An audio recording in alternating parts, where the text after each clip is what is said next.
요한계시록 오늘은 14장 1절부터 5절까지 있는 말씀을 보겠습니다. 말씀을 교독합니다. 또 내가 보니 보라 어린 양이 시온 산에 섰고 그와 함께 14만 4천이 서 있는데 그들의 이마에는 어린 양의 이름과 그 아버지의 이름을 쓴 것이 있더라.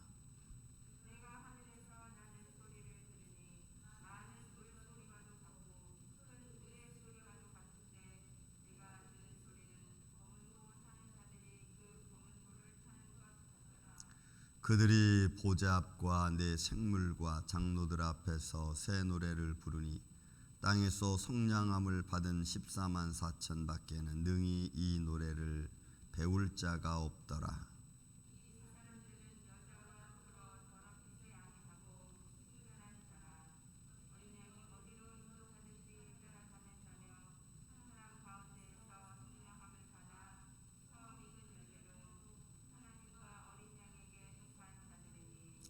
그 입에 거짓말이 없고 흠이 없는 자들이더라.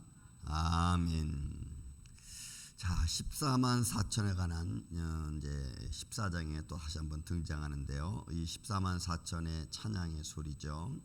그리고 이 14장에서 보여주고 있는 이 팩트는 14만 4천 명에 대한 찬양과 또 세 천사가 이제 마지막 우리에게 들려주는 경고의 말씀과 그리고 마지막 때 수확에 대한 또 재난에 대한 말씀을 들려주고 있습니다.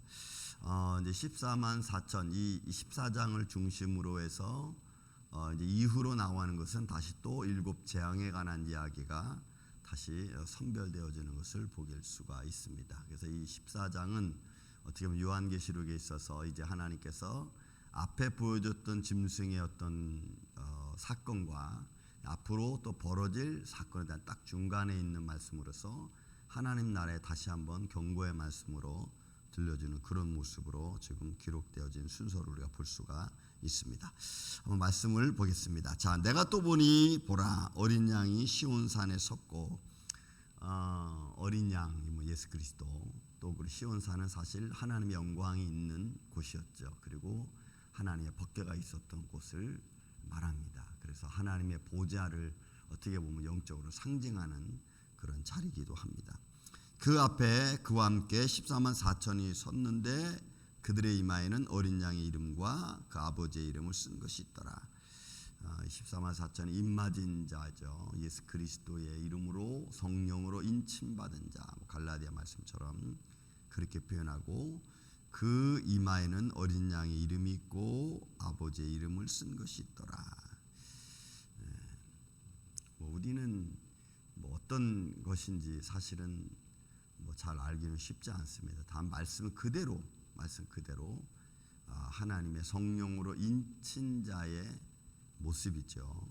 그 어린 양의 이름이나 아버지의 이름은 사실 어떻게 보면은 같은 것으로 우리가 볼 수 있습니다.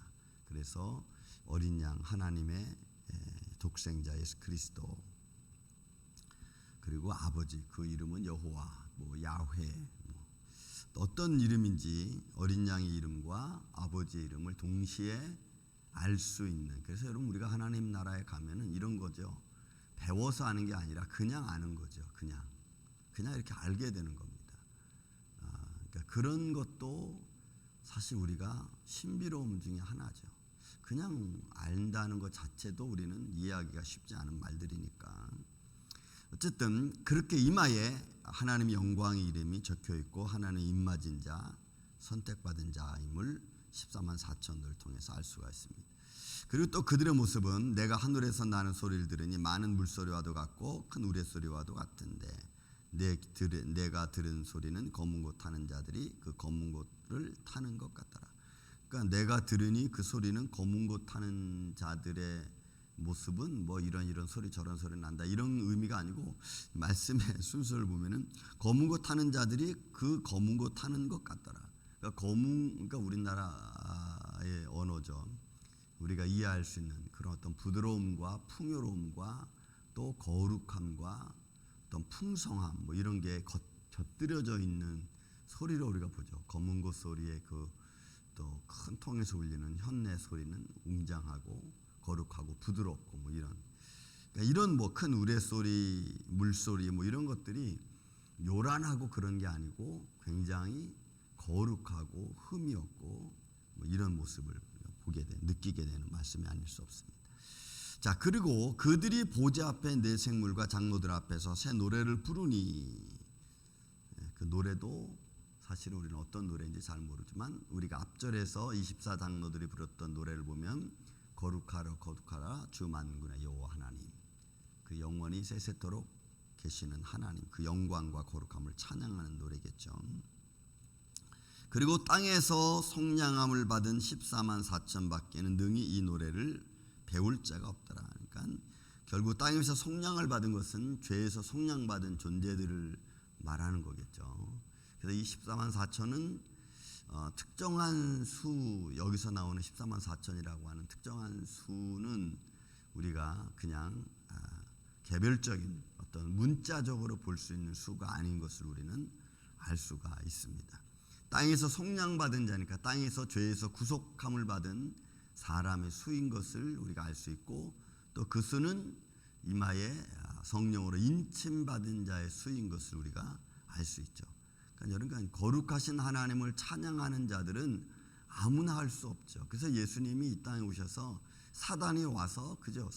예수님이 사단을 볼 때, 그 거라사인 지방이나 귀신 들린 자들 이런 게 볼 때에 그 귀신 들린 자들이 예수님 앞에 와서 당신은 하나님의 거룩한 자이다 막 이렇게 중얼거리면 예수님이 스탑시켰죠. 못하겠습니다. 그러니까 사단이나 거짓말장이나 어둠에 속한 자들이 예수님을 증거하는 것 자체를 예수님은 스탑시켰어요. 그러니까 여러분, 이게 거짓말의 증거자, 사단의 증거를 예수님 받을 필요가 없는 거죠. 없는 겁니다. 그래서 이런 것들을 우리가 보면은 죄 가운데 있는 자들 우리가 예수 그리스도의 은혜에 힘입어 찬양할 수 있고, 예수 그리스도의 은혜에 힘입어 우리가 기도할 수 있고, 예수 그리스도의 은혜에 힘입어 우리가 예배할 수 있는 줄로 믿습니다. 여러분, 이런 예수 그리스도의 이름에 의지해서 우리가 찬양하고 예배하는 거지, 사단이 와서 하나님은 거룩한 자입니다, 거짓말쟁이가 와서 그렇게 말하는 것 자체는 하나님은 사실은 용납하지 않는다는 걸 우리가 이미 공간복음에서 알 수가 있습니다. 그러니까 여기서 14만 4천이 하나님의 보좌 앞에 서서 부르는 거니까 이것은 하나님의 영광 중에 영광에 있는 자들인 것을 우리가 볼 수가 있죠. 그 보좌 앞과 네 생물과 장로들 앞에서 노래를 부르고 그 노래를 부른 자들은 14만 4천 밖에는 능히 이 노래를 배울 자가 없더라라고 했습니다. 자, 그 다음에 이제 이 4절 5절은 14만 4천에 대한 어떤 자격을, 어떤 그 모습을 이야기하고 있는 건데, 그 14만 4천 그 보좌 앞과 네 생물과 그 다음에 장로들 앞에서 노래하는 이 사람들은 어떤 사람들이었냐? 땅에서 속량을 받은 사람들인데, 이 사람들은 여자와 더불어 더럽히지 아니한 사람들입니다. 여기서 여자라는 것은 문자적인 여자 이런 의미가 아니고 복음과 때로는 교회를 의미하기도 하죠. 그러니까 결국은 세상의 그 모습에서 이 타락하지 아니하는 교회, 그죠? 타락하지 않은 교회, 타락하지 않은 어떤 복음. 여러분, 갈라디아 교회 성도들은 다른 복음을 들었다 그랬잖아요. 다른 복음. 그러니까 이런 여자에 더럽히지 않은 것은, 여자라는 것은 그렇게 표현돼요. 여러분, 타락한 교회, 타락한 복음, 또 거짓말의 어떤 이단의 교훈, 뭐 이런 것들이죠. 그러니까 세상의 어떤 교회들이 타락하지 않은 교회고, 세상에 휘말리지 않은 교회고, 세상에 따라서 따라가지 않은 그런 사람들을 의미하는 겁니다. 그래서 이 사람들은 24만 4천 머리에 입맞은 자들은 세상과 더불어 어떻게 보면 더럽히지 아니하고, 다른 복음에 더럽히지 아니하고, 거룩함에 더럽히지 아니하고, 청결한 그런 모습이죠. 더럽히지 않고. 그래서 여러분, 마지막 때는 여러분, 지금 우리가 세상이 얼마나 거짓과 또 어떤 이 인간의 술수가 난무합니까? 자기들의 어떤 유익을 챙기기 위해서는 거짓말도 진짜로 여기고, 또 이 속된 것을 속되지 않다 그러고, 이런 세상이 지금 아닙니까? 여러분, 뭐 지금 올림픽 하고 있지만 뭐 난립니다. 뭐 도핑 테스트 해야 되는데 안 하고, 약물 복용해서 막 그냥 우승하면은 그 순수하게 건강한 모습으로 참여해서 진 사람들은 또 얼마나 억울합니까? 자기를 이긴 사람이 이 도핑 테스트에 걸리지 않고 약물 중독한 사람이라면, 또 거짓말과 반칙과 이런 거로 이기면은 정당하게 한 사람들이 얼마나 손해냐고. 그런데도 그런 것들을 인정하고 그런 것들로 준비되어지는 세상이 여러분 오늘날 세상 아니에요. 그러니까 이런 것들을 감당해내려면 여러분 인간의 원래 이 죄성, 본성이 용납하지 않으려고 그러죠. 어쨌든 여자와 더불어 더럽히지 않았습니다. 그 다음에 순결한 자라 그랬어요. 그래서 순결한 자. 그러니까 세상 교훈에 따르지 않고 하나님 말씀을 끝까지 지키려고 하는 그런 모습입니다. 또 어린 양이 어디로 가든지 따라가며 따라가는 자며, 그러니까 여러분 이건 절대적인 순종이죠. 그러니까 세상에 이 땅에 살면서 우리가 믿음을 가지고 세상의 유혹과 여러분 들리는 말, 하나님께서 우리의 눈과 눈, 이런 입술 이런 것들을 아름답게 만드신 이유는 뭘까요? 아름다운 말만 하라, 좋은 말만 해라, 좋은 것만 보라, 그죠? 근데 좋은 말만 해야 될 입술이 더럽고 거짓말, 그죠? 하고 좋은 것만 보고 좋은 말들만 들어야 될 귀가 여러분 세상의 모든 안목의 정욕에 휩싸이고 세상에 죄악된 것 보고 그런 말 듣고, 여러분 지금 우리 이런 삶에 살고 있지 않습니까? 그런 중에서 우리가 하나님의 순결한 복음의 생명의 말씀을 듣고 그 말씀을 따라 살아가는 것을 보면 하나님이 기뻐하시는 일이죠. 하나님이 이런 죄악 가운데서 힘들고 어려운 중에서 그런 것을 참고 견디고 이기려고 막 애를 쓰고, 여러분 그런 모습이 하나님이 기뻐 보시는 거 아니겠어요? 여러분 힘든 일에 다 지쳐 있으면 누구나 다 할 수 있는 거 아닙니까? 여러분 세상의 유혹에 다 빠지는 건 뭐 세상의 유혹이 달콤하죠. 거기에 넘어지는 건 당연합니다. 근데 그것을 안 하려고 막 믿음으로 애쓰고 영적인 싸움을 하는 이런 모습이 여러분 중요하잖아요. 그래서 영적인 싸움에서 우리가 승리하려고 막 애쓰는 그런 모습이 있어야지 맨날 주야장창 똑같은 모습으로 우리가 살아가면 여러분 하나님을 따라가는 의와 세상에 휩싸여 살아가는 나와 뭐가 다른 게 있겠어요? 그래서 여러분 우리는 매일매일 영적인 싸움인 겁니다. 그래서 어린 양이 어디로 인도하든지 따라가며 사람 가운데서 속량함을 받아 처음 익은 열매로 하나님과 어린 양 앞에 속한 자들이라. 그러니까 이들은 예수 그리스도 안에서 첫 사람, 첫 열매, 첫 수확이라는 거. 여러분이 처음 익은 열매라고 하는 것은 구약적인 의미에서는 여러분 성물입니다. 구약적인 의미에서 첫 열매는 거둬서 여호와께 드리고, 그래서 이거는 거룩한 수확물이죠. 이게 구약적으로 보면. 여러분 신약적으로 이 처음 익은 열매를 본다면 이 사람들은 바쳐진 자들입니다. 구별된 자들이라는 의미가 있어요.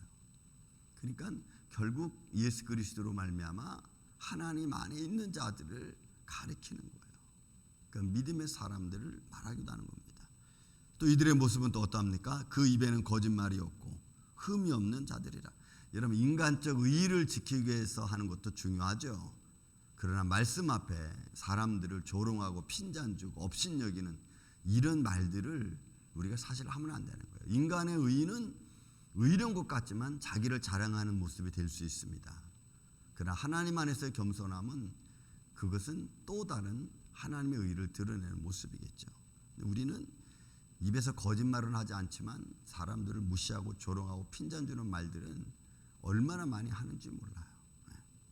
그리고 흠이 없는 자들이라. 여러분 이 흠이 없는 자들인 것은 결국 어린 양의 피에 씻음 받은 자들을 말하는 거예요. 인간이 왜 흠이 없습니까?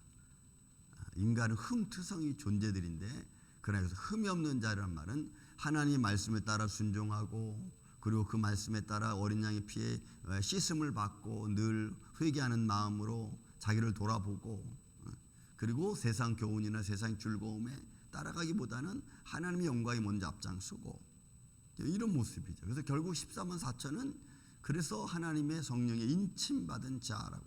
여러분 이 인침받았다고 하는 것은 여러분 소속의 문제입니다. 내가 어디에 소속되어 있냐, 내가 세상에 소속되어져 있냐, 내가 영적인 어둠 영적인 세력에 소속되어 있느냐, 하나님의 밝은 빛 안에 내가 소속되어져 있냐. 여러분 이런 소속의 문제예요. 그런 소속의 문제 안에서 우리가 담대히 승리해 나갈 수 있는 오늘 이 아침에 저와 여러분 되시기를 저는 주님의 이름으로 축원을 드립니다.